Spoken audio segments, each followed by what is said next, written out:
Muchas gracias, Juan. Federico, si estás ya por ahí en pantalla para poner... Muy bien. Bueno, pues mirad, en línea con lo que acaba de decir Juan y los anteriores ponentes, han estado hablando de SRM y como también se ha puesto en el chat cuál es la diferencia entre el SRM y la ISO 31000. También Lucas ha expuesto el estándar, el 780, todo está interrelacionado.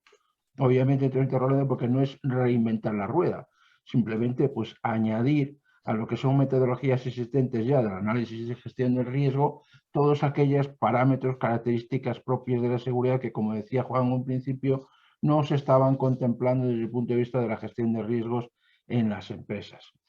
Pero mirad, todo ello, cuando dice Juan, este pupurri de siglas, al final, comenzámonos que al final tenemos que estar todo dirigido, quizás a lo mejor bajo una única figura, que es la parte de Resilience Officer, ¿vale? Y que es pues aquella organización o es aquella persona que bajo él aglutine todo el ámbito de riesgos que puede tener cualquier organización empresarial.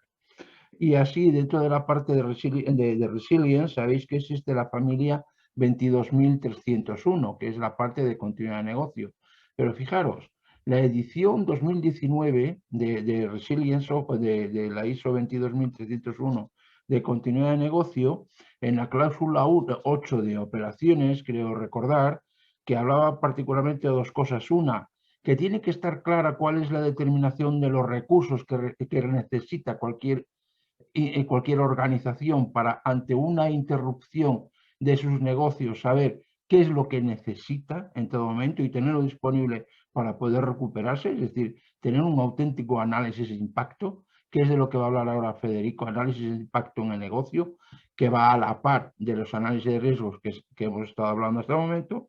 Y después otra cosa importantísima que viene en esta edición, como decía, esta versión del 2019, y es: ya no vale solo con que la propia empresa, la empresa usuaria, la empresa propietaria de esos planes de continuidad de negocio tengan estas medidas, sino lo que le está diciendo es, oiga, tiene que usted decirme cómo va a poder entregar todos sus productos y sus servicios para dar respuesta a sus clientes. Y eso incluye, cosa que antes incluía, pero solo de vuela pluma, a los proveedores. ¿Cuál es la capacidad operativa que tienen los proveedores y la capacidad acordada entre cliente y proveedor? Que eso lo veremos ahora y Federico nos ilustrará particularmente en lo que es la parte de playbooks y los manuales de respuesta ante incidentes. Como podéis ver en la pantalla que os acabo de poner, Federico, no hace falta más presentación como ingeniero informático y simplemente pues lleva pocos años, simplemente lleva 20 años trabajando en continuidad de negocio como experto consultor, como además como experto ejecutivo en lo que es continuidad no solo de negocio desde el punto de vista de procesos críticos, sino también de tecnología, planes de continuidad tecnológica, que muchas veces se confunde, y los planes de continuidad tecnológica o planes de Disaster Recovery Plan o de contingencia no quiere decir que con eso ya tengamos todo el plan de continuidad de negocio, porque no va a abarcar los procesos de negocio. Y así como también ha sido formador y consultor en IT. Bueno, pues Federico, muchísimas gracias por tu asistencia, por tu ponencia e ilumínanos tu tiempo. Gracias. Muchas gracias, Roberto. Muchas gracias, Juan, también. Y bueno, en primer lugar, quiero agradecer a ASIS International por darme la oportunidad de participar en este magnífico evento. Bueno, pues voy a intentar hacer todo lo más práctico posible la ponencia. No voy a entrar en contenidos de ISO. Simplemente, evidentemente, todo lo que voy a mostraros cumple con las ISO de continuidad de negocio y tecnológica, 22301, 317, 27031. Pero no voy a entrar en mucho más detalle. Voy a os voy a intentar dar mi punto de vista, mi perspectiva de la continuidad y de la gestión de crisis, pues con esta experiencia que comentaba Roberto, en estos 14, 15 años de experiencia en continuidad, más 5 años adicionales de consultoría. Bueno, pues bajar a tierra lo máximo posible todos los conceptos pues a partir del riesgo y ver cómo poder implantar esto en cualquier organización, compañía, entidad, etcétera. Bueno, hacer un poco de introducción, aunque bueno, esto ya lo sabéis todos, que detrás de la continuidad lo que intentamos es pues, realizar una serie de estrategias y procedimientos para asegurar la supervivencia de la compañía en caso de que pues, tengamos una catástrofe, ¿vale? Esa continuidad sea pues, a través de un posible impacto, ya sea tangible o intangible de la naturaleza que sea. Por tanto, lo que intentamos es ofrecer pues, una solución fiable, eficiente para la entidad y poder recuperar todas las actividades. ¿Por qué hacer los planes de continuidad? Y ahora veremos el por qué no centrarnos solo en tecnología. Bueno, pues evidentemente los incidentes ocurren, no hay nada más que ver todo el panorama actual de lo que nos está ocurriendo, porque seguramente pues, tenemos que cubrir pues, aspectos de requerimientos de auditorías, de obligaciones contractuales con los distintos clientes. Evidentemente hay que seguir manteniendo ese servicio de atención al cliente. Es muy importante también hacer ver que se mantienen los activos de la compañía, los trabajadores. Si no hay entidad, si no hay empresa, no hay tampoco trabajadores. Y aquí lo más importante, al igual que también habéis comentado antes con el SMR, es conseguir la venta interna, ese apoyo del CEO y de la dirección, porque es súper importante y suele ser lo más difícil de conseguir y de concienciar para que esto se realice y se lleven a cabo todos estos planes. Como comentaba Roberto y muy bien comentado, es importante entender que la continuidad no solo está enfocada en la tecnología, es la continuidad total de la empresa, venga la catástrofe o venga la contingencia por la naturaleza que sea, ya sea pues por personal, por infraestructuras, por tecnología, por proveedores, por lo que sea. Tan importante es que dentro de la empresa podamos seguir ejecutando nosotros nuestras funciones que consideramos críticas, como que si tenemos algún proveedor que también lo es para nosotros, pues ya tenemos otro elemento bloqueante. Es decir, tan importante es que ese proveedor continúe su actividad como que nosotros también podamos continuar la nuestra, ¿vale? Al final, como decía Roberto, voy a intentar exponeros también algunos playbooks, algún manual también de respuesta ante incidentes y sobre todo uno orientado precisamente a la parte de proveedores, a un plan de salida, por ejemplo, de un proveedor, qué hacer o cómo tener en cuenta esa posible contingencia o esa posible incidencia, que tengamos un proveedor pues, tecnológico o un proveedor que nos resulte vital, pues tener preparados esos planes de salida para mitigar el impacto en caso de que se produzca. Por tanto, ¿para qué tenemos los objetivos particulares de los planes de continuidad? Pues aquí los podéis ver. Básicamente se trata de minimizar esos impactos en primera instancia sobre todo para ganar tiempo lo máximo posible y que el negocio continúe.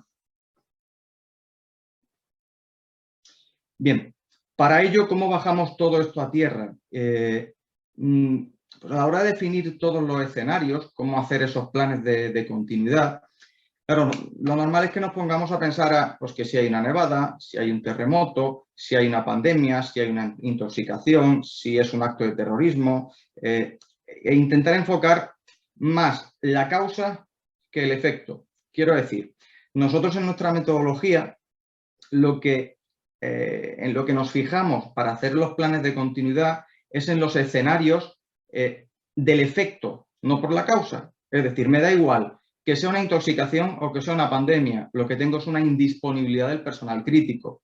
Me da igual que tenga un terremoto, que tenga una inundación o que no pueda acceder a un edificio porque haya una gran nevada y tenga un corte de carreteras. Lo que no tengo es disponibilidad del edificio. Por tanto, enfocamos la continuidad en el efecto que producen esas amenazas y luego, bueno, pues lo que veréis así, aquí son las 4 vertientes, 4 pilares fundamentales y evidentemente luego cada tipo de negocio tiene sus particularidades. Según el tipo de compañía, pues por ejemplo, pues una fábrica nacional de moneda y timbre aquí en España, pues tiene el problema específico de las máquinas que imprimen el dinero o de la tinta que utilizan las máquinas que imprimen el dinero. ¿Vale? Pues son ya planes específicos que se harían pues, a continuación de todo esto. Ya sabéis que aplicar y realizar todo a la vez pues no es una gran idea. Siempre se recomienda aplicar un poco el divide y vencerás, ¿no? Para ello, bueno, pues podéis ver ahí un poco ahí a la izquierda, sobre qué nos podemos apoyar para dar respuesta a todo esto. Pues evidentemente hay que aplicar los planes de continuidad, hay que montar los roles y responsabilidades de todos los intervinientes en la continuidad del negocio y tecnológica. Es muy importante concienciar a que se realicen pruebas, simulacros de gestión de crisis, que se realice formación y concienciación a absolutamente todos los participantes, ¿vale? Y con todo esto, pues evidentemente aumentaremos la madurez en la compañía y llegaremos al éxito.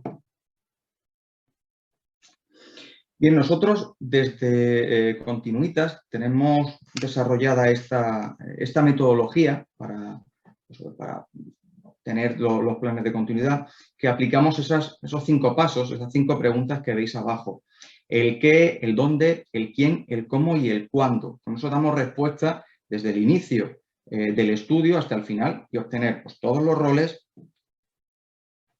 todos los procesos y todos los procedimientos que dan respuesta a una posible contingencia o catástrofe.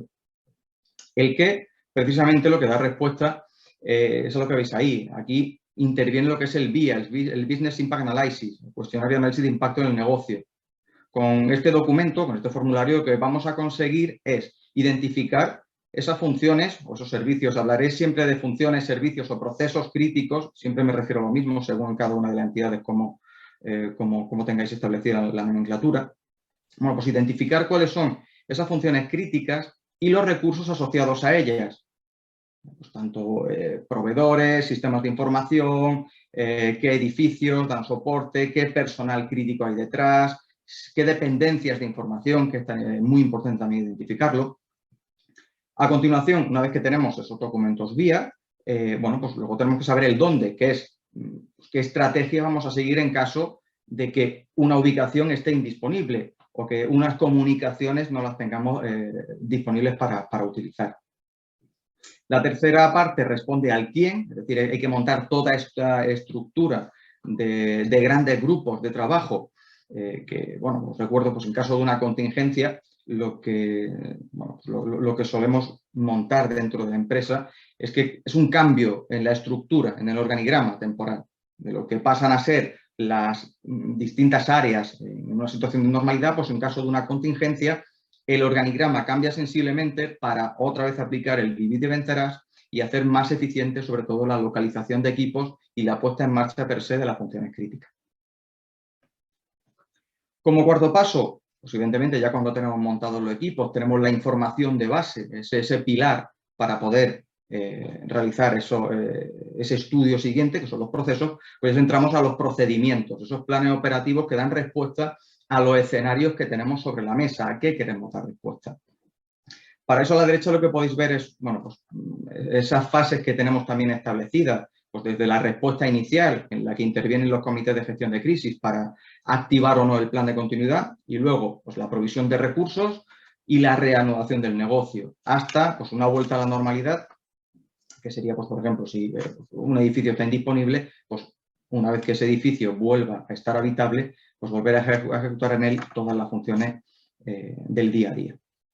Y por último, pues sería el cuándo, es decir, son todos esos tiempos que necesitamos saber de las funciones críticas a poner en marcha. ¿Qué tiempos máximos asumibles tenemos de puesta en marcha de una función crítica para que el impacto en la entidad sea el mínimo posible o como máximo el asumible? ¿Qué cantidad de personas se pone en marcha? ¿Cuál es el mínimo nivel de servicio asumible también para dar esa respuesta? ¿Cuál es la cantidad de tiempo de pérdida de datos nos podemos permitir? Es decir, ¿me vale mi última copia de seguridad que tengo planificada o necesito información en tiempo real? Por tanto, la continuidad no solo nos asegura, como su nombre dice, la continuidad de la compañía, sino que esté instaurada en el área que esté, nos va a dar muchísimo conocimiento de toda la empresa. Evidentemente vamos a tener ese cumplimiento normativo porque, sobre todo en el sector financiero, viene dado por los distintos reguladores. Vamos a mejorar la eficiencia de la empresa, vamos a reducir los costes en caso de que ocurra una contingencia, incrementará la resiliencia, esta palabra que tanto nos gusta, y al final lo que vamos a conseguir es diferenciarnos de la competencia, porque a día de hoy ya muchísimas grandes empresas para pues, subcontratar para licitar colaboraciones pues, con cierto tipo de proveedores, solicitan ya sus planes de continuidad. Por tanto, es un elemento diferenciador a la hora de aumentar también clientes. Y bueno, aquí os dejo simplemente un poco de normativa aplicable, que ya os comentaba que cumplimos absolutamente con todas las normativas de continuidad, evidentemente también de seguridad de la información, etc, etc. No voy a entrar tampoco mucho más en detalle aquí. Vale, como decía, voy a intentar ser lo más práctico posible y visual. Os voy a mostrar documentación vía, os voy a mostrar documentación de playbooks y de manuales de respuesta ante incidentes. Y luego al final, si tenéis algún tipo de pregunta, pues sin problema lo podemos comentar.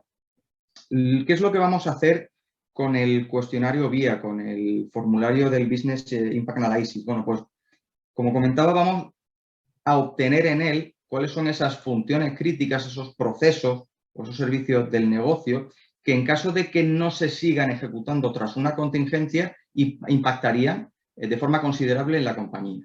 ¿Vale? Impactarían cualitativamente, como puede ser pues, a nivel financiero, pérdidas de objetivos de negocio, etc., o como a nivel cualitativo, como puede ser una pérdida de imagen o reputacional. Vale, el enfoque es importante tener claro cómo vamos a realizar el vía. ¿Por qué? Bueno, pues porque lo podemos hacer bien por área, lo podemos hacer por proceso, lo podemos hacer por producto, lo podemos hacer por escenario. Con toda la experiencia que hemos ido acumulando, nos hemos dado cuenta que comenzar un vía a nivel de proceso es muy complicado, es complejo y se dilata mucho en el tiempo. ¿Por qué? Porque per se un mapa de procesos no está nunca al 100%. Por tanto, al no estar al 100%, cuando vamos a hablar con los distintos interlocutores de negocio, nos encontramos que yo este proceso no sé si es crítico, yo este proceso ahora resulta que no es mío, esto no me corresponde aquí. Con lo cual, nuestro consejo siempre es hablar en lenguaje natural con el interlocutor. A posteriori, si queremos hacer ese match con los procesos, lo haremos. Pero en primer lugar, lo que nosotros aconsejamos es hablar en lenguaje natural con esos interlocutores. Y luego, bueno, pues a identificar evidentemente dentro de este cuestionario vía, pues vamos a tener que identificar todos los roles de cada uno de los equipos, vamos a tener que identificar el impacto que produciría ese área en caso de que no se ponga en marcha, dependencias de información, proveedores, personas, etcétera, etcétera. Ahora, si queréis, pues vamos avanzando por toda la parte del vía y vamos entrando un poco más en detalle.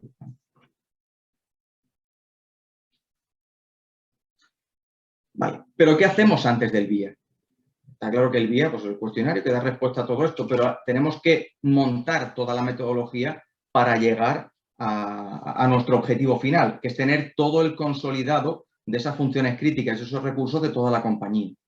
Por tanto, esta sería la metodología que nosotros aplicamos. Realizamos una primera fase de planificación, donde es importante definir el alcance que vamos a tener, porque no todo es crítico. Nos vamos a encontrar sobre todo con casos y sobre todo el primer año cuando se intenta implementar todo esto, bajar a tierra los cuestionarios vía.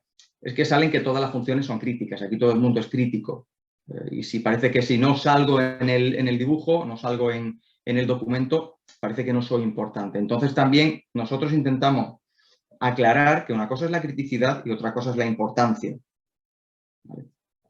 Algo totalmente distinto. Por tanto, en esta fase de planificación, lo que vamos a hacer es pues, definir este alcance, preparar el cuestionario vía y luego distribuir la información, bien el cuestionario o distribuir la información a los responsables del negocio. Por lo general, pues direcciones generales, que es con quien solemos tener ese contacto.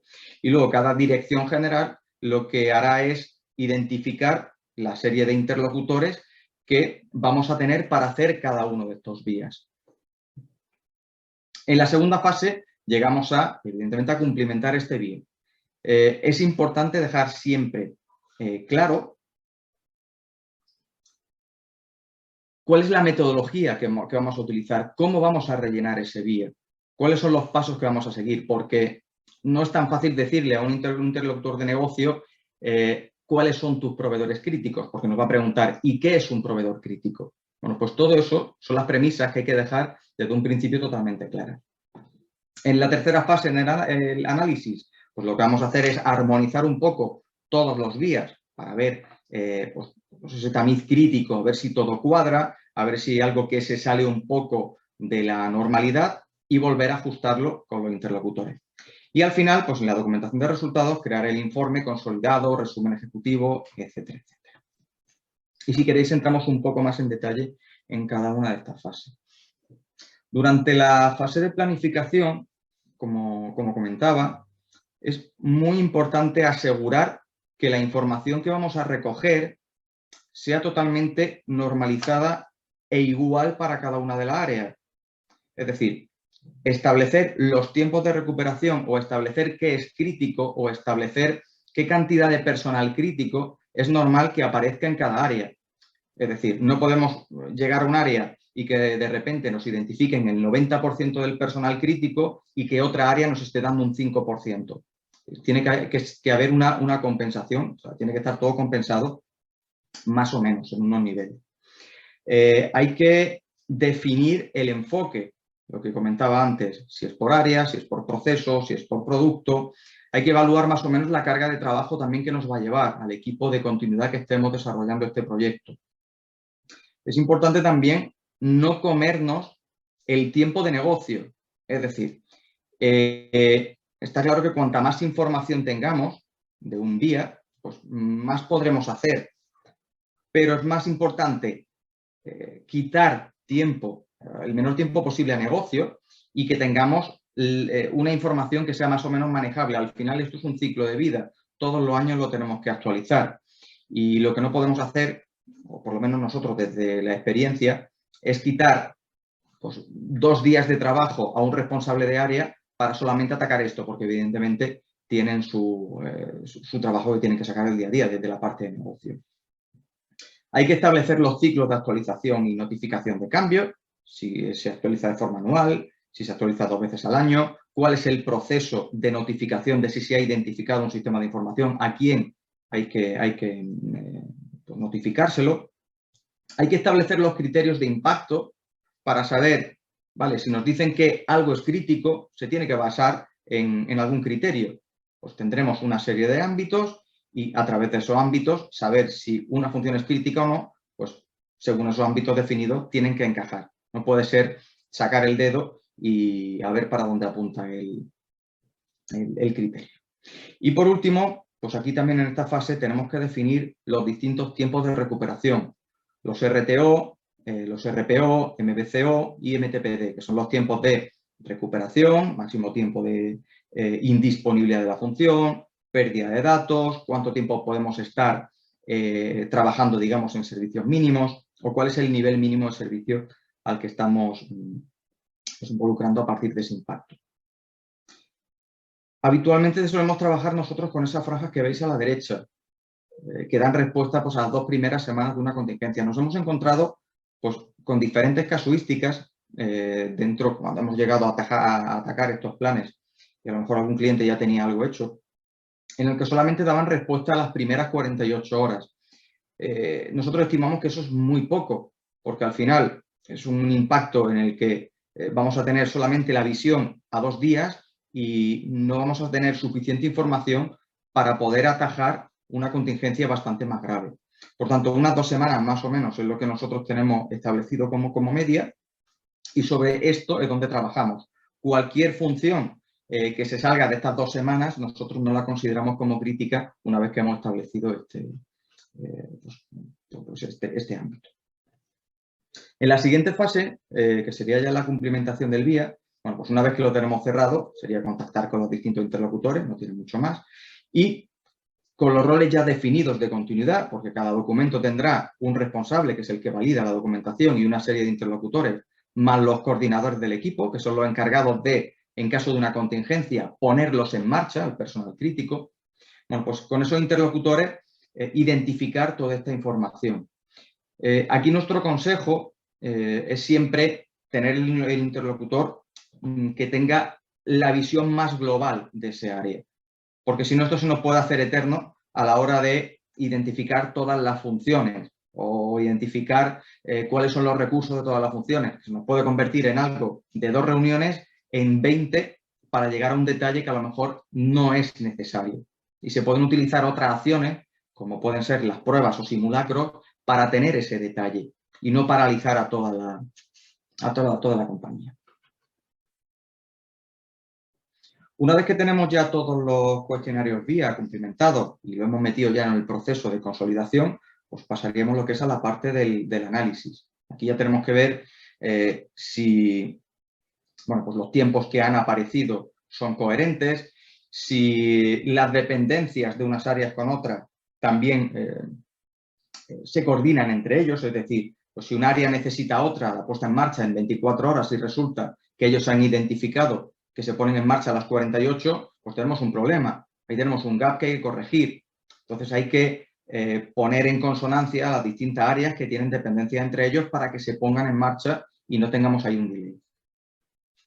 Una vez que tengamos pues, esta información, pues evidentemente hablaríamos de nuevo con los interlocutores, lo bajaríamos a tierra y realizaríamos las modificaciones pertinentes. Y luego, como recomendación también, es siempre realizar un tamiz crítico con las distintas direcciones, pero que se conozcan entre ellos. Es decir, ¿por qué una dirección tiene más funciones críticas que otras? ¿Por qué tienen X personal crítico? Que se conozcan entre ellas para saber en qué lugar de la organización están. Y sobre todo, si hay un área o hay una dirección que tiene mayor impacto financiero, pues que eso tenga concordancia con lo que se está hablando en el VIA. No puede ser que una dirección que tenga menos impacto financiero tenga un mayor impacto o un OTR menor que otra que no tiene. Y por último, bueno, pues pasaríamos a la documentación de los resultados, que esto que lleva pues, la consolidación del VIA, el resumen VIA también, que se suele pedir en las distintas auditorías.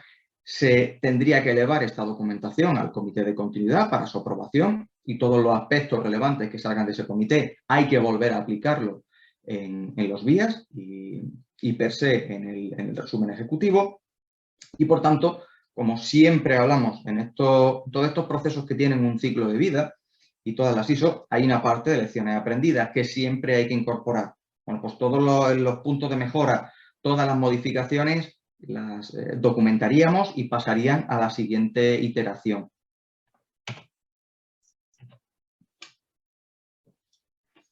Y ahora sí, ya bajando un poco ya más a tierra, el documento VIA. Bueno, pues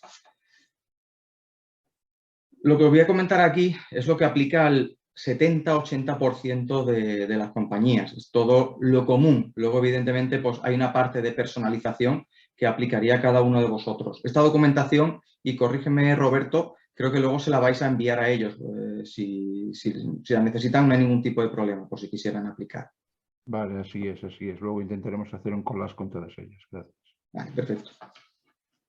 Bueno, pues evidentemente un control documental, no tiene mucho más, por quién ha sido elaborado, revisado y aprobado. Es muy importante mantener en toda la documentación, como todo sistema de gestión, en este caso el sistema de gestión de funciones de negocio, pues tenemos que llevar nuestro control documental. La identificación de roles, igual de importante. Nosotros aquí, bueno, pues hablamos de responsable PCN, que sería el responsable jerárquico del área. Vosotros pues aplicaríais con vuestra nomenclatura en cada una de vuestras empresas. Pero bueno, al final el rol del responsable es el habitual, el jerárquico, es el que tiene la potestad de validar esta documentación de su área de continuidad y sería quien define a esos dos roles que veis debajo. Sería el coordinador del equipo de negocio, que nosotros llamamos CAN, o al backup del coordinador, que llamamos BCAN. Básicamente esas dos personas suelen ser los interlocutores que tenemos en continuidad para identificarnos todas las funciones críticas y sus recursos. Y luego son las personas también que se contactan en caso de una contingencia, es decir, una vez que se identifica un desastre, si el comité de gestión de crisis o los comités, según sea cómo esté definido, porque suele haber un estratégico y un táctico. Bueno, pues si el comité estratégico decide activar el plan, el táctico tendría la función, o una de ellas, que sería comunicar a estos coordinadores la puesta en marcha del equipo de recuperación con la estrategia a seguir. Por tanto, intentaría localizar a uno de los dos coordinadores y esos coordinadores, a su vez, lo que harían es desencadenar el call tree, el árbol de llamadas del personal crítico que cuelga debajo de ello. Como comentaba antes, el divide y vencerás. Esto lo hacemos para evitar cuellos de botella. Es importante que evitéis cuellos de botella en la localización.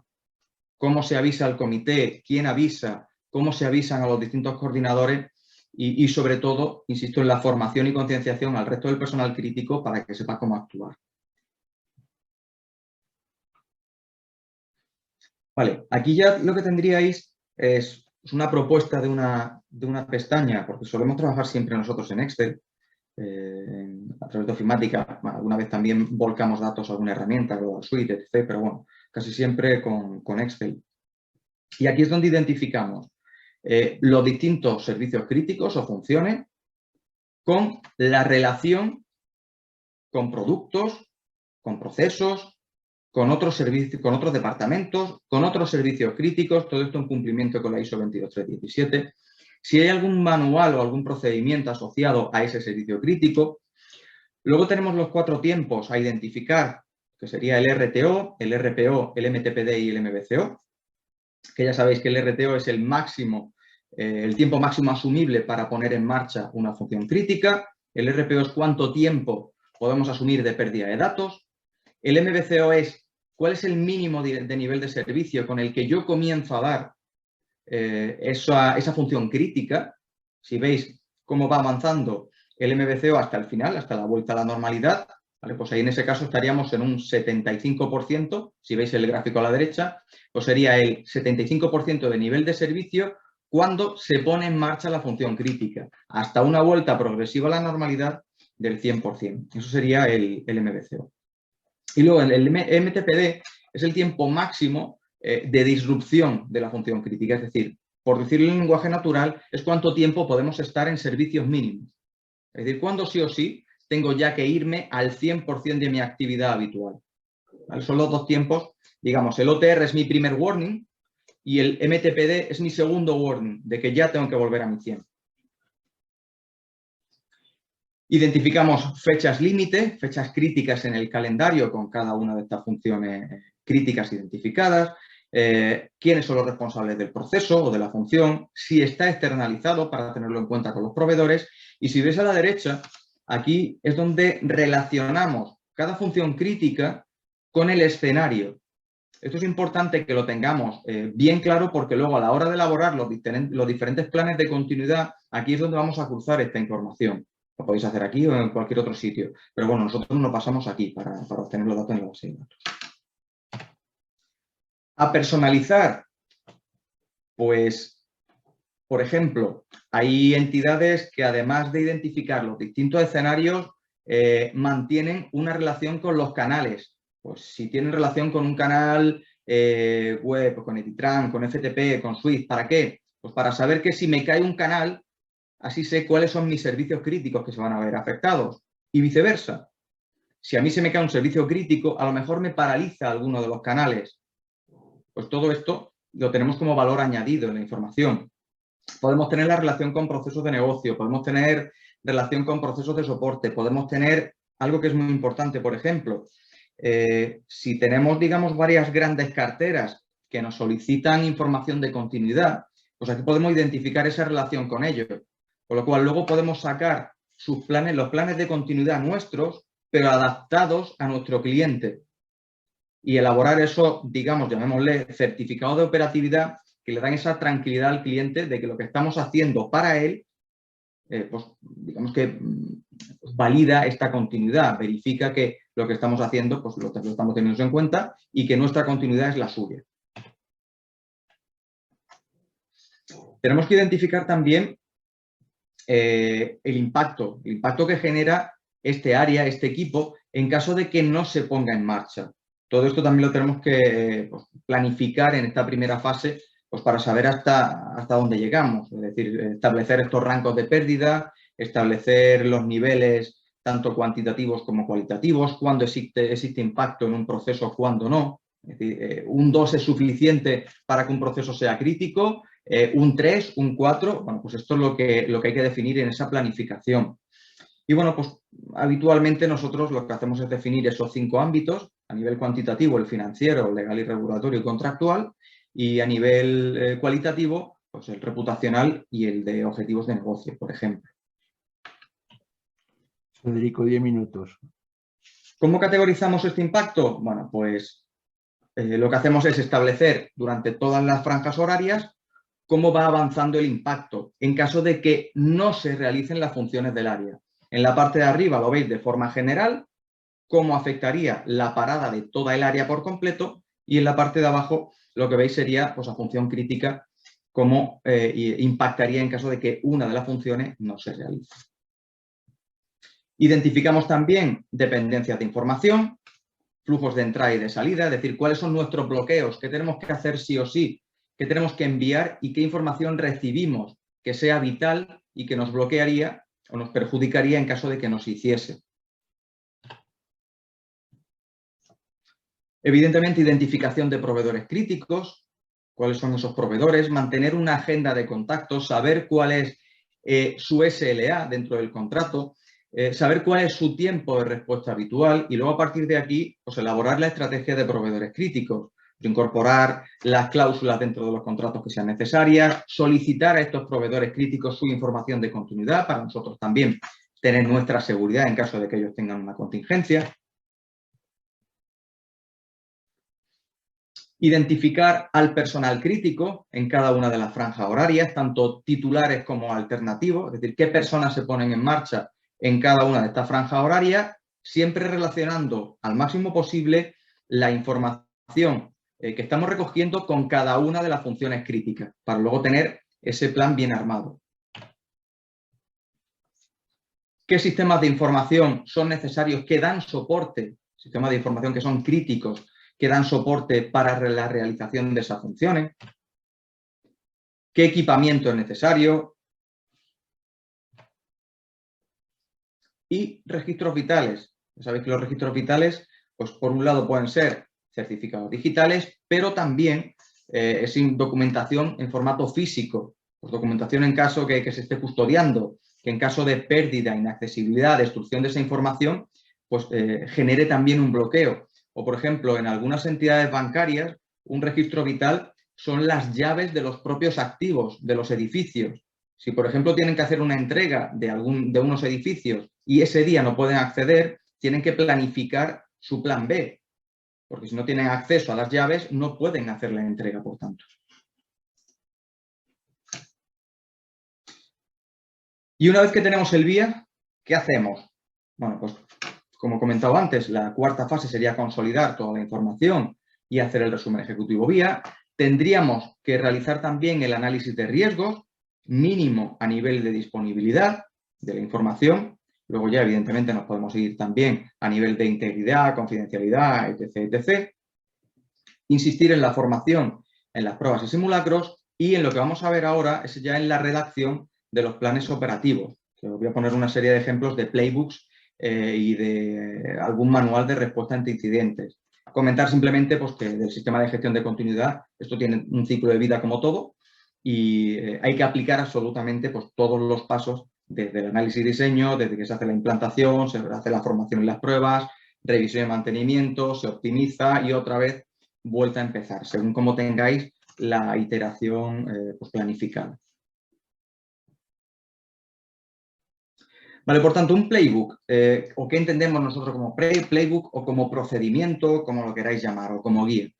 Al final, este primer ejemplo o dos primeros ejemplos que os voy a mostrar darían respuesta ante un evento disruptivo en el que sí se activa el plan de continuidad de negocio. No siempre se tiene por qué aplicar el plan de continuidad. El hecho de aplicar el plan de continuidad conlleva una serie de gastos a la compañía y si todo esto se puede resolver mediante la gestión de incidentes, pues no tiene por qué activarse el plan. Por tanto, vamos a comenzar con un playbook. ¿Qué tenemos que identificar en estos playbooks? Bueno, pues aquí lo que van a intervenir son los grandes roles que hemos definido antes en continuidad, esos comités de gestión de crisis, esos equipos de recuperación, sean los de negocio, sean los de tecnología, sean los de soporte, que hacen las funciones extraordinarias de la contingencia. Y podemos hablar, pues, playbooks o de procedimientos ante pues, una destrucción o inaccesibilidad a la ubicación principal, ante indisponibilidad de personal crítico, ante un corte masivo de comunicaciones. Derivado del vía, os he mostrado también aquí, que lo he preparado también hace un rato porque no lo tenía pensado, pero os lo voy a mostrar y es como idea también para que lo tengáis. Es un extracto del vía en el que se hace un manual ya no pensado para extraer datos, un formulario para extraer datos, sino más bien un documento para usar en contingencia. Digamos, el vía se usa en una situación de normalidad y este manual, este procedimiento, lo usaríamos en una situación de contingencia. Por tanto, este manual lo tendría, cada área tendría el suyo, en el que la información pues, a disponer, por ejemplo, pues tendríamos los responsables de continuidad de la entidad o de la compañía, cuáles son las ubicaciones principales y alternativas en cada caso, y luego ya información del vía, pero la más relevante, no perdernos en códigos, no perdernos en información extra, no, lo que necesita ese área. Pues necesitan, por ejemplo, un procedimiento de activación del plan.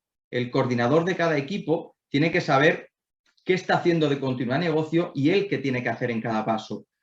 Y, por ejemplo, si hay una evacuación del edificio, ¿cómo se enlaza el plan de evacuación del edificio con el plan de continuidad de negocio? Bueno, pues este procedimiento lo que puedo hacer, por ejemplo, es enlazar esa parte y estar en consonancia un plan de evacuación con el plan de continuidad y sobre todo para que no choquen roles a la hora de evacuar y de quién localiza a quién.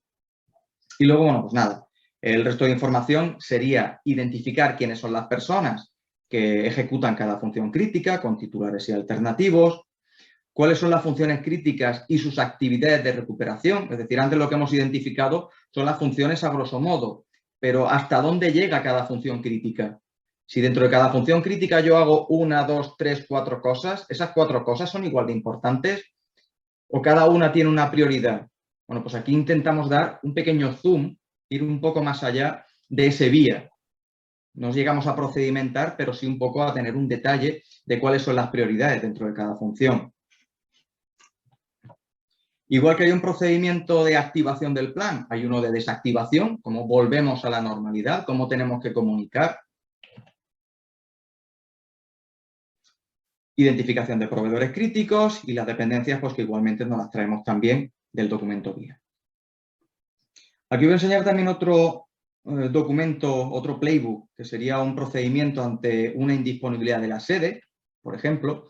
Bueno, pues por ir un poco al detalle, bueno, sin ir mucho al detalle, ir más al grano, como tenéis todo el detalle de lo que he montado y queda poco tiempo, bueno, reseñar que esto es un documento, un procedimiento de más alto nivel, en el que vamos a identificar todos los procedimientos que se ponen en marcha cuando se produce una gran contingencia. Pues desde cómo se hace la valoración del impacto que produce esa contingencia, identificación de participantes, cronología de las distintas fases y distintos procedimientos. Aquí lo que podéis ver es que hay 3 procedimientos que van totalmente en paralelo a lo largo de toda la contingencia, que es el procedimiento de notificación, que tan importante es la comunicación, tanto interna como externa, el procedimiento de recursos humanos, si hay que hacer algún tipo de contratación, y el procedimiento financiero, que es el que nos detallaría, primero, cómo se relaciona el Comité de Gestión de Crisis con el área financiera,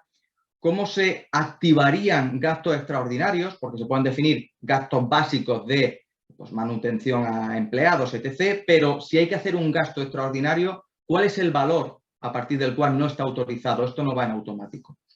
Y luego, bueno, pues tendríamos los procedimientos iniciales desde el de primera alerta, que es cuando se avisa al comité, el de la evaluación inicial de daños, de cómo se comunican los equipos de soporte con el comité para comunicarles el alcance de la incidencia, el procedimiento de recuperación en el que se indica cómo se ponen en marcha las funciones críticas, el procedimiento de operación de contingencia, que es cómo trabaja todo el personal crítico, y el de restauración, que sería pues cómo volvemos a la normalidad. ¿Vale? Bueno, os dejo un poco en detalle dentro de cada slide qué es lo básico a identificar dentro de cada uno de estos aspectos, dentro de cada uno de estos pasos. Incluso pues un pequeño ejemplo de cómo se aplicarían distintas estrategias a lo largo del tiempo, a lo largo de toda la contingencia, pues de las distintas estrategias que podemos tener, por ejemplo, con indisponibilidad de un edificio. pues una estrategia de site alternativos, de teletrabajo, de ubicaciones, etcétera, etcétera. Luego un MRI, un manual de respuesta ante incidentes, al final lo que hace es pues, resolver una pequeña contingencia. Pues desde una contingencia de tipo tecnológico, en el que hay una corrupción de datos, pues tenemos que identificar cuál es el ámbito de aplicación, cuál es el alcance de esa incidencia, cuánto tiempo y ya probado se resuelve esa incidencia, cómo va sucediendo la secuencia de recuperación de la incidencia, quiénes intervienen, luego evidentemente pues el detalle, y esto sería el detalle de la secuencia tecnológica, qué se hace exactamente en cada uno de los pasos, y tener evidentemente el detalle de cuáles son estos roles habituales en los diferentes entornos, por ejemplo, en este caso de tecnología, pues en los diferentes entornos de desarrollo, de validación y de producción. Y por último, como os comentaba, y ya con esto cierro, pues os he dejado también un pequeño ejemplo ante un plan de salida de un proveedor crítico. Pues nada, aquí lo que tenemos que tener claro es que bueno, hay distintas regulaciones que obligan a ciertas entidades a mantener un plan de salida, por ejemplo, a entidades financieras, con el tema de la norma EVA y la circular 3 de 2022 del Banco de España, bueno, pues tienen que tener y elaborar planes de salida de distintos proveedores críticos. Bueno, pues evidentemente lo que aquí tenemos que realizar en este procedimiento, pues un inicio de contextualizar cuál es el marco de referencia de esa salida, el por qué se realiza el documento, cuáles son las distintas estrategias. Igual que pues, ayer se hablaba de cuáles son los escenarios, el coronel hablaba de cuáles son esos posibles escenarios que van a ocurrir o que pueden ocurrir, pues aquí es exactamente igual. Hay que ver cuáles son los distintos escenarios que pueden ocurrir con este proveedor y así preparar la salida del mismo. Y luego establecer pues, cuáles son esas medidas de mitigación que garanticen pues, la resolución del contrato. Cómo va a salir ese proveedor, qué plazos me va a dar, cuáles son los objetivos, qué controles le voy a poner para que la salida no me perjudique. Y luego, pues, no, pues ya lo que sería es definir paso a paso ese plan estratégico de salida pues que nos dé esa seguridad a la hora de que tuviésemos pues, esa incidencia. Y bueno, pues por mi parte, hasta aquí la ponencia. Si tenéis cualquier tipo de pregunta, por mí encantado. Pues Federico, magnífico, magnífico. Muchísimas gracias por vuestra aportación, por tu aportación desinteresada. Realmente en muy pocas ocasiones, no sé si los demás asistentes lo compartiréis, se puede, un ponente transmite realmente lo que es su propio know-how, el know-how de su casa, el know-how de su consultoría, el know-how que tiene su propia empresa como tal, pero con datos, bajados a tierra como tú lo has bajado, no solo con una exposición de una metodología o de algo que se puede leer en la distinta bibliografía. Esto es datos reales, datos de campo, datos de trabajo hecho y años de experiencia pisando terreno, pisando clientes. Muchísimas gracias, Federico. Muchísimas gracias a vosotros. Fijaros en esto y ya con esto vamos cerrando. Es un poco el colofón de todo lo que habéis hablado todos vosotros. Ha hablado Lucas, ha hablado Arturo,